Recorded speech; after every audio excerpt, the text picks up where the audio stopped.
Hello everyone, welcome back to knowledge for future study channel. Bharat के प्रमुख संत, संप्रदाय एवं धार्मिक आस्था, इससे संबंधित इम्पोर्टेंट क्वेश्चंस हम इस वीडियो में डिस्कस करेंगे। आने वाले एग्जाम्स के लिए इम्पोर्टेंट क्वेश्चंस हैं। अगर आप चैनल पर नए हो तो सब्सक्राइब जरूर कर दें। पहला क्वेश्चन है, कबीर के गुरु कौन थे? रामानुज, रामानंद, तुलसीदास और नरसी। तो करेक्ट आंसर होगा यहाँ पर रामानंद। जो रामानंद जी थे ये कबीर के गुरु थे। रामानंद वो संत थे जिन्होंने पहली बार हिंदी में अपने उपदेश दिए थे, यानी कि इससे पहले जो संत थे वो संस्कृत में उपदेश देते थे, लेकिन रामानंद जी ने हिंदी में अपने उपदेश दिए थे। जो रामानुज जी थे इन्होंने भक्ति आंदोलन को आगे बढ़ाया था उत्तर भारत में। इनके प्रमुख शिष्यों में एक तो कबीर जी आते हैं, एक रैदास आते हैं, इसके अलावा धन्ना धन्ना जाट जाति के थे, रैदास जी चमार जाति के थे, सेना नाई जाति के थे। यानी कि जो रामानंद जी थे इन्होंने जाति व्यवस्था को खत्म कर दिया था, अपने शिष्य बनाए थे सारे जाति के लोग। अब कबीर के बारे में देख लेते हैं। कबीर जो थे ये निर्गुण संत थे। निर्गुण और सगुण दो टाइप के संत होते हैं। निर्गुण मतलब जो कि ईश्वर के निराकार रूपों की पूजा करते हैं, यानी कि ये इन्होंने श्रम की प्रतिष्ठा को महत्व दिया था कबीर जी ने। कबीर जी के जो शब्द हैं ये पूछे जाते हैं, आगे क्वेश्चन भी आएगा। कबीर जी की जो रचनाएं हैं उनमें एक तो आती है शबद, शबद, दोहा, होली, होली, इसके अलावा रेख ताल, रेख ताल। ये कबीर जी की प्रमुख रचनाएं हैं। कबीर जी की जो रचनाएं हैं उनका संकलन किया गया है बीजक नामक काव्य में। ठीक है, बीजक में कबीर जी की जो रचनाएं हैं उनका संकलन किया गया है। इंपॉर्टेंट है, बीजक याद रखना है, कबीर जी से संबंधित है। अगला क्वेश्चन है, मुल्तान के शेख बहाउद्दीन जकारिया का निम्नलिखित में से किस सूफी संप्रदाय से संबंध था? करेक्ट आंसर है सोहराबर्दी। मुल्तान के शेख थे बहाउद्दीन जकारिया, ये सोहराबर्दिया शाखा के सूफी संत थे। वे शेख शहाबुद्दीन के प्रमुख शिष्यों में से एक थे। शेख शहाबुद्दीन के प्रमुख शिष्य थे। भारत में सर्वप्रथम इस शाखा का प्रचार शेख बहाउद्दीन जकारिया ने किया। इनका जन्म मुल्तान में हुआ था। अगला क्वेश्चन है, मराठा काल में लिखी गई दासबोध का लेखक कौन था? जो दासबोध ग्रंथ है वो मराठा काल में लिखा हुआ है और इसके जो लेखक हैं वो हैं रामदास। कौन है? रामदास। अब ये जो रामदास जी हैं इनको शिवाजी का समकालीन मानते हैं और शिवाजी का गुरु भी इनको माना जाता है। शिवाजी का गुरु भी इनको माना जाता है। तो महाराष्ट्र के भक्ति संतों में रामदास का स्थान अग्रगण्य है। इन्होंने अपनी अति महत्वपूर्ण पुस्तक दासबोध में आध्यात्मिक जीवन के समन्वयवादी सिद्धांत के साथ विधि, विज्ञानों एवं कलाओं के विस्तृत ज्ञान को प्रस्तुत किया। ये जो रामदास जी हैं ये गरकड़ी संप्रदाय से संबंधित हैं। देखो, महाराष्ट्र में दो संप्रदाय हैं, एक तो बरकड़ी और एक है घरकड़ी। तो ये जो रामदास हैं ये घरकड़ी संप्रदाय से संबंधित है, यानी कि इन्होंने कहा था कि घर के कामकाज के साथ, सांसारिक जीवन के साथ आध्यात्मिक बातों का सामंजस्य बनाकर हमको चलना चाहिए।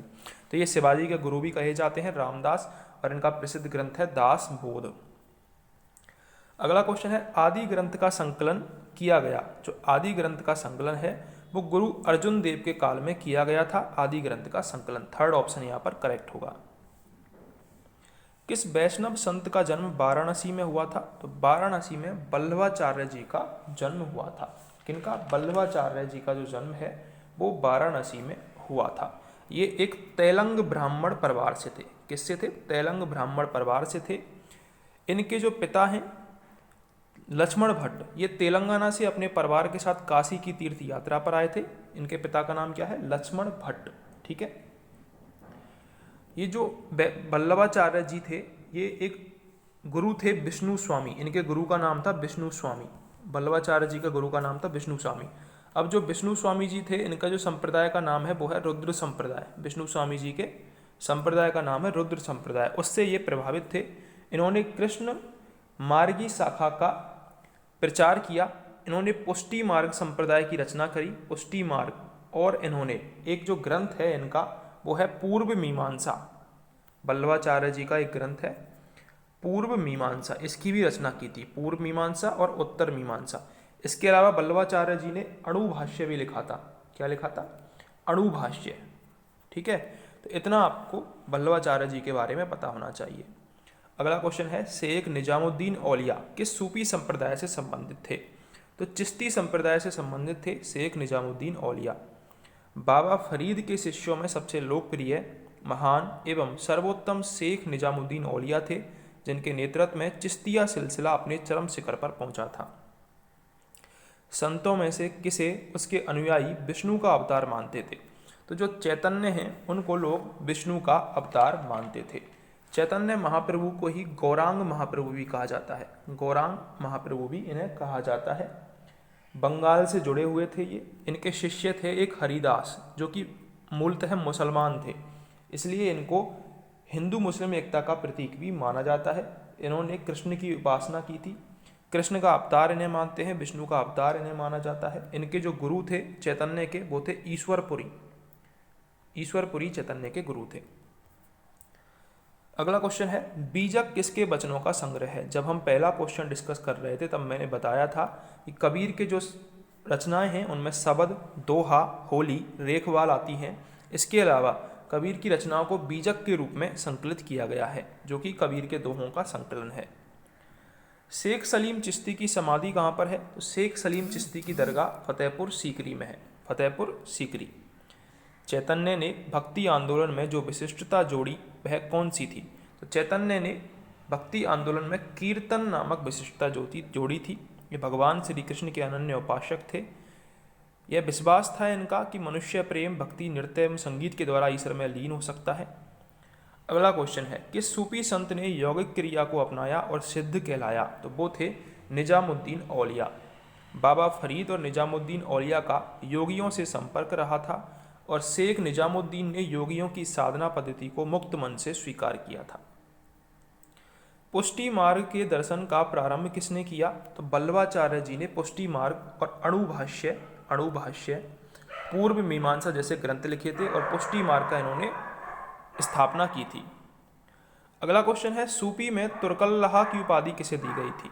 तो अमीर खुसरो को तुर्कल्लाह की उपाधि दी गई थी। अमीर खुसरो शेख निजामुद्दीन औलिया के प्रिय शिष्यों में से थे। औलिया ने ही इन्हें तुर्कल्लाह की उपाधि प्रदान की थी। अच्छा क्वेश्चन है। अगला क्वेश्चन है योग कलंदर नामक पुस्तक का रचयिता कौन था? तो सैयद मुर्तजा ने योग पद्धतियों के साथ अबू अली कलंदर की कलंदरिया साधना से तादात्म्य स्थापित करते हुए योग कलंदर की रचना करी थी। कौन सूफी मुजहिद कहलाता है? तो वो है शेख अहमद सरहिंदी। शेख अहमद सरहिंदी मुजाहिद अल फसानी नक्शबंदी सिलसिले के सूफी संत थे। शेख मोइनुद्दीन चिश्ती की दरगाह कहाँ स्थित है? तो अजमेर में शेख मोइनुद्दीन चिश्ती की दरगाह स्थित है।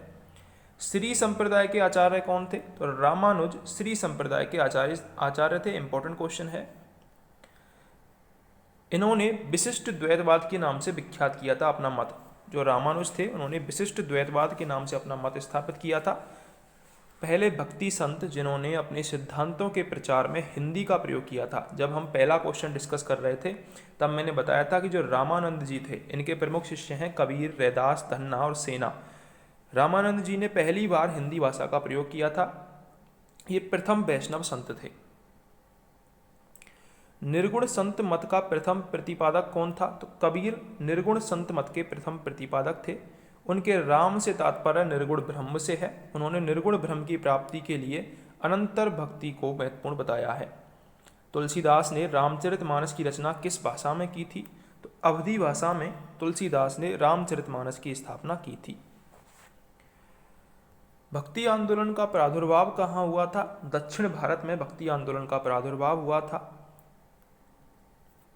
अजमेर के शेख मोइनुद्दीन सूफी का संबंध किस सिलसिले से था? चिश्ती संप्रदाय से संबंधित थे शेख मोइनुद्दीन चिश्ती। श्री कृष्ण भक्त मीराबाई किस इलाके से संबंधित हैं? तो वो राजस्थान के मेड़ता से संबंधित हैं। रतन सिंह राठौड़ की इकलौती पुत्री थी। इनका विवाह उदयपुर के प्रसिद्ध राणा सांगा के ज्येष्ठ पुत्र भोजराज से हुआ था। किस मुगल बादशाह के तुलसीदास समकालीन थे? तो अकबर के समकालीन थे तुलसीदास। संत तुकाराम कहाँ के रहने वाले थे? तो संत तुकाराम महाराष्ट्र के रहने वाले थे। इनका जन्म पूना के निकट देही नामक जगह पर हुआ था 1608 ईस्वी में। शिवाजी तथा अन्य मराठों की भांति तुकाराम भी मराठा राष्ट्र का स्वप्न देखा करते थे। भक्ति आंदोलन प्रारंभ किया? भक्ति आंदोलन आलवार संत ने प्रारंभ किया था।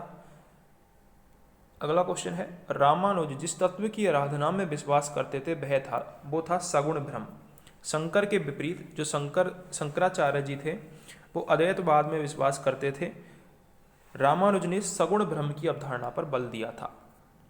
कबीर ने किस पर जोर दिया? कबीर ने सांप्रदायिक सद्भाव पर जोर दिया था। अगला क्वेश्चन है, भक्ति आंदोलन का सामाजिक परिणाम क्या था? क्षेत्रीय भाषाओं की समृद्धि। भक्ति आंदोलन के सभी प्रतिपादकों ने अपने उपदेश जन भाषाओं में प्रतिपादित किए, इससे क्षेत्रीय भाषाओं की समृद्धि हुई थी। भक्ति आंदोलन को राजस्थान में फैलाने वाले कौन थे? तो राजस्थान में दादू दयाल ने भक्ति आंदोलन फैलाया। इनका जन्म 1544 में अहमदाबाद में हुआ और इनका नाम था महाबली। महाराष्ट्र में भक्ति संप्रदाय निम्नलिखित में से किसकी शिक्षाओं द्वारा फैला था? संत ज्ञानेश्वर की शिक्षाओं द्वारा महाराष्ट्र में भक्ति संप्रदाय फैला था। कबीर के गुरु कौन थे? मैंने बताया था आपको फर्स्ट क्वेश्चन में ही, कबीर के गुरु रामानंद जी थे। अगर आपको क्वेश्चंस हेल्पफुल लगे हों तो चैनल को सब्सक्राइब, वीडियो को लाइक और शेयर जरूर करें।